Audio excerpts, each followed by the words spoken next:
projeto intitulado Reforma Urbana no Brasil, nos anos 1960, busca entender a elaboração e difusão da ideia da reforma urbana no Brasil, na década de 1960, que foi um período marcado por uma efervescência política e social, na qual a cidade assumiu um grande protagonismo socioespacial e estratégia política do país. Neste último ano de projeto, nos debruçamos sobre os significados e repercussões da chamada Reforma Urbana de Salvador, que tem como principal referência a elaboração da Lei Municipal número 2181, de 1968, que ficou conhecida como Lei da Reforma Urbana e que permitiu a alienação dos terrenos do município, de modo a privatizá-los. Então, em primeiro plano, nós precisamos considerar que temos duas vertentes políticas da chamada reforma urbana na década de 1960, sendo uma delas progressista, que visava avançar sobre o conceito restrito da propriedade privada do solo, e outra mais conservadora, que buscava basicamente equacionar a questão da habitação por meio das regras de mercado e por um amplo processo de privatização de terras. Então, considerando essas duas vertentes, nós podemos compreender a reforma urbana de Salvador integrando o campo conservador de reforma urbana.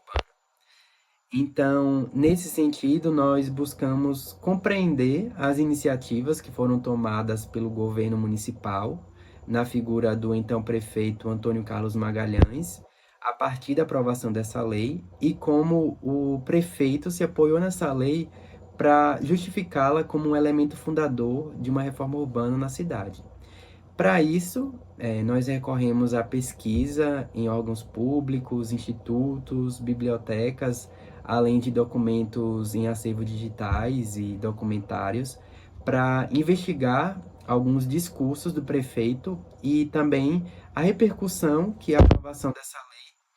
lei tomou na sociedade baiana naquele período. E nesse momento nós não podemos deixar de mencionar algumas dificuldades que, embora não impossibilitaram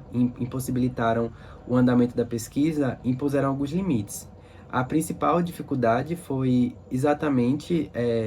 o acesso a alguns documentos e arquivos que seriam de extrema importância para resgatar informações úteis, principalmente considerando o caráter historiográfico da nossa pesquisa. E dentre esses documentos, o principal foi um discurso que a ACM concedeu à Câmara Municipal em 1969, no qual ele trata da reforma urbana, e que nós só tivemos acesso a alguns trechos, a um pequeno trecho, na verdade, e o qual nós buscamos incansavelmente em vários órgãos públicos, foram mais de 5 órgãos que nós buscamos,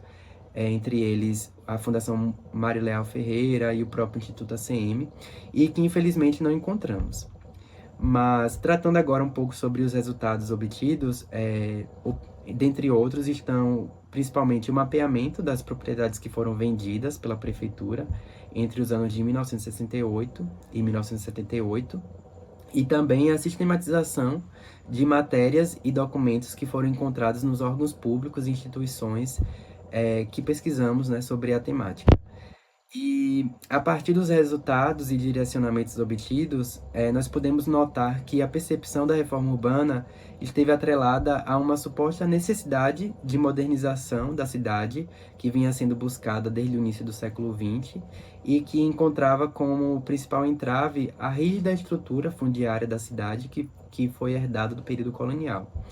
E esse ideário de modernidade foi colocado em prática a partir de uma série de intervenções do Poder Executivo, que além de privatizar as terras, realizou também várias obras viárias, sobretudo a construção das chamadas Avenidas de Vale, que foram inspiradas no EPUCS, o primeiro plano de urbanismo para Salvador.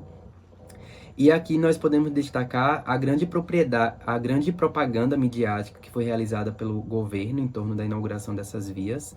as quais eram atribuídas um caráter de revolução urbana e que foram responsáveis por conceder à ACM, naquele período, o título de prefeito do século. E como conclusão, nós podemos perceber que, dentre outras consequências, a chamada reforma urbana de Salvador contribuiu para o estímulo à especulação imobiliária e estruturação de mercado imobiliário nos moldes existentes